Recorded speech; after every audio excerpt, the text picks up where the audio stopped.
ပတ်စံ9000လူပြီးလူချမ်းမင်းသားတွေအပေါ်အခုလိုနှိမ်လိုက်တဲ့ချူလေးပရိသတ်များလုံးမင်္ဂလာပါရှင့်ဘာမစ်လာဘရီကနေပြန်လဲကြိုဆိုလိုက်ပါတယ်အကယ်ဒမီတရုတ်ဆောင်မင်းသမီးချူလေးကတော့မာနာကြီးပြီးတော့သူများတွေကိုနှိမ်ချတတ်တဲ့အပြုတ်မှုလေးတစ်ခုကြောင့်ဝေဖန်မှုတွေနဲ့ရင်ဆိုင်နေရပါတယ်ချူလေးကမြန်မာအနုပညာလောကထဲမှာတော်တော်လေးကိုနာမည်ကျော်ကြားခဲ့ပြီးတော့တိတ်မကြသေးခင်ကမှအကယ်ဒမီဆုကြီးကိုရရှိပိုင်ဆိုင်ခဲ့တာဖြစ်ပါတယ်အကယ်ဒမီမင်းသမီးဖြစ်လာခဲ့ပြီးတဲ့နောက်ပိုင်းမှာရုပ်ရှင်ဇာတ်ကားတွေများစွာကိုလည်းရိုက်ကူးလာခဲ့ရတယ်။ချူလေးကတော့လူချမ်းမင်းသားတွေပေါ်မှာတော့နှိမ်ချဆက်ဆံတဲ့အပြုတ်မှုတစ်ခုလုပ်လာခဲ့ပါတယ်။လူချမ်းမင်းသားတွေကိုပတ်စံ9000ပဲလူပြီး9000နဲ့မတန်အောင်ဝေဖန်နှိမ်ချနေရဖြစ်ပါတယ်။ချူလေးကအရင်တုန်းကတော့တိုင်းရင်းသူမင်းသမီးဖြစ်တာကြောင့်ရိုးသားပွင့်လင်းစွာနေထိုင်တတ်တယ်ဆိုပြီးတော့ပြောနေခဲ့ကြပါတယ်။ဒါပေမဲ့သူမရဲ့အပြုတ်မှုတွေကရိုးသားတယ်ဆိုတာတက်အတော်လေးကိုအစမပြေဖြစ်နေခဲ့ပြီးတော့ရိုင်းဆိုင်နေရဆိုတဲ့ဝေဖန်မှုတွေပါရရှိနေခဲ့ပါတယ်။အခုလက်ရှိမှာဆိုရင်တော့ချူလေးကလူချမ်းမင်းသားတွေကိုပတ်စံ9000လူပြီးတော့မတန်မရစကားတွေပြောနေခဲ့ရပါ။သူမနဲ့မင်းသားကြီးခင်လိုင်တို့ကရှူတင်ရိုက်ကွင်းမှာရှိတဲ့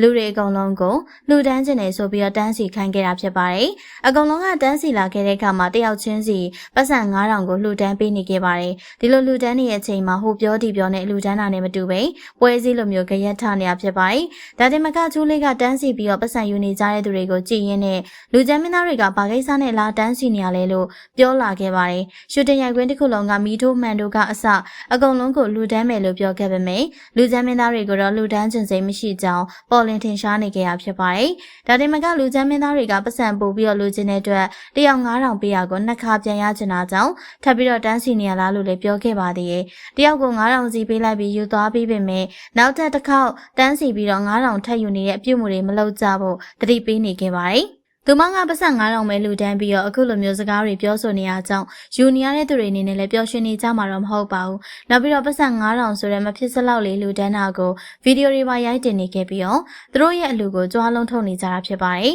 ။ဒါကြောင့်လူတန်းလူစိတ်ကနည်းနည်းပဲရှိပြီးတော့ကြွားဝါခြင်းနဲ့စိတ်ကပိုပြီးများနေရလို့ပရိသတ်တွေကတော့ပြောနေကြပါတယ်။တကယ်ဆိုရင်ပတ်စံ9000ဆိုတဲ့ပမာဏကယနေ့ခေတ်ကြီးမှာဘာမှလုံးလို့မရတော့ပါဘူးဒီလောက်မဖြစ်စလောက်ပမာဏလေးကိုလှူဒန်းပြီးတော့လိုင်းပေါ်မှာတက်ကကြွားပြနေသလိုမယုံသလိုမတင်ငါသလိုနှိမ်ချတဲ့စကားတွေကိုလည်းပြောဆိုနေရဖြစ်ပါတယ်ဒါကြောင့်ပရိသတ်တွေကတော့ချူလေးရဲ့လှူဒန်းမှုပေါ်မှာအတော်လေးစိတ်ပြတ်နေခဲ့ကြပြီးတော့ဝေဖန်နေကြတာဖြစ်ပါတယ်ချူလေးဟာဆိုရင်တော့ရခိုင်လူမျိုးတယောက်ဆောင်မင်းသမီးတယောက်ဖြစ်ပြီးထူးချွန်တဲ့တယောက်ဆောင်အိုက်တင်ကြောင့်အကယ်ဒမီချူလေးဘွဲကိုခံယူထားနိုင်ခဲ့ပါပြီအဲ့ဒီမတိုင်ခင်ကလည်းနာမည်ရှိနောက်ပြဿနာတွေနဲ့ကြုံတွေ့ခဲ့ရသလိုအတော်လေးကိုလည်းစွာတဲ့မင်းသမီးတစ်လက်ဖြစ်ပါတယ်။အခုလည်းလူဒန်းနာကနဲ့အသေးစိတ်လိုက်ကြည့်ပြီးတော့အပြစ်ပြောနေရကများလုပ်နေခဲ့ပါတယ်။လူချမ်းမင်းသားတွေကိုပတ်စံ9000လှူပြီးတော့ဟိုပြောဒီပြောနဲ့နှိမ်ချနေတဲ့ပုံမှာပရိသတ်ကြီးတို့ကရောဘယ်လိုမျိုးထင်ကြပါသလဲရှင်။အဆုံးထိကြည့်ရှုပေးရတဲ့အတွက်အားလုံးကိုကျေးဇူးထူးပဲတင်ရှိပါတယ်ရှင်။